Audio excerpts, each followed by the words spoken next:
careful what comes in here. Be careful of the songs you listen to. Be careful of your movies. Be careful of the messages you hear. Be careful. The fact it's sounding so nice, the music is so sweet, or it's coming from an anointed man, does not mean you have to accept it.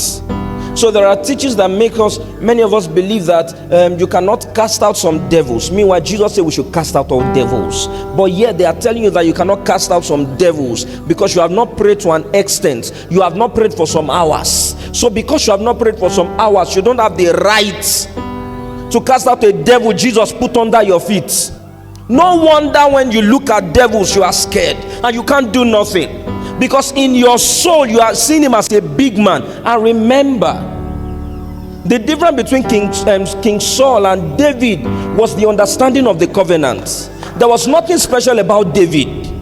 It was just this man understood the covenant. The other one did not understand the covenant. So the giant was there. The giant did not reduce because David came. It did not. Life situations will not reduce because of you. No. There will still be lack, there will still be suffering, there will still be a lot of things. But what happened between Saul and David? One was looking at earth realities, the other one was looking at heaven's reality. David is a big man, we cannot do anything to him, we're handicapped. Let everyone run into hiding. But another one came and said, who talks to the children of God like this? Who is this? Who is this infidel? A young man who had not yet started fighting like normal, matured fighting. He was still in the desert. What does he know? And yet you have to go beat a man that has been fighting from his youth. There must be something he knows. He did not go in his strength. Saul wanted to go in his strength, but David knew this thing is not my battle, it's the Lord's. So he goes against him with the consciousness of the covenant and pulls him down.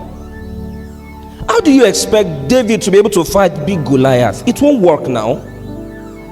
But someone who has meditated on its realities, you need to begin to be careful what you put in here, because what you put in here will manifest doubtlessly here. Even though you pray 20 hours, if you keep putting limitations here, you keep manifesting limitations. Be the best prayer warrior. Jesus will say, it will be unto you according to your faith. You know what that means? It will be unto you according to your consciousness. What are you conscious of? What are you focusing on? Because what you're focusing on will determine your consciousness, and your consciousness will determine your reality. If you keep focusing on your natural limitations, you will keep manifesting natural limitations. It is time to begin to see yourself as an anointed fellow. You wake in the morning and say, I'm anointed. I do business and I prosper. I'm anointed. I'm anointed. I'm anointed. This morning, I entered this room in the hotel, and I was hearing him making declarations about himself. Oh, I walk in the wisdom of God. That is how we do this thing. What are you doing? You are culturing this place into here. Because you know this thing must enter your soul. It must enter your soul. It must enter your soul. You must become more conscious of it than here.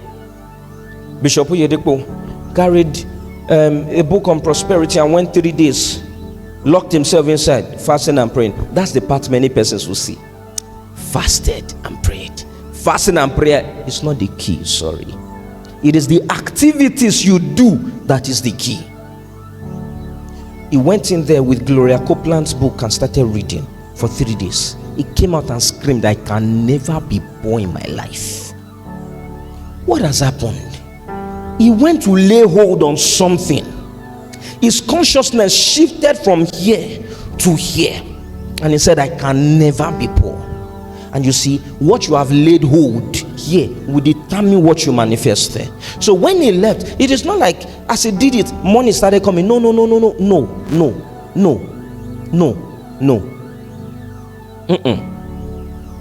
But he had caught it here. So after then, if he came to him and said, Papa, you are very poor, there is no money, sir. He does not understand what you are saying. He doesn't get it. There is no money in the account, and well, there's no money in the account, but I'm still rich. The Bible says, as a man thinketh in his heart, so is he. As a man has become conscious, so is he. So he started seeing himself as a rich man, and look at his life today. So how are you seeing yourself? As a weak fellow, as a confused fellow, as somebody that is weak before devils, or what? But Joshua 1:8 says, this book of the law will not depart out of thy mouth. You will begin to meditate, because meditation is the key.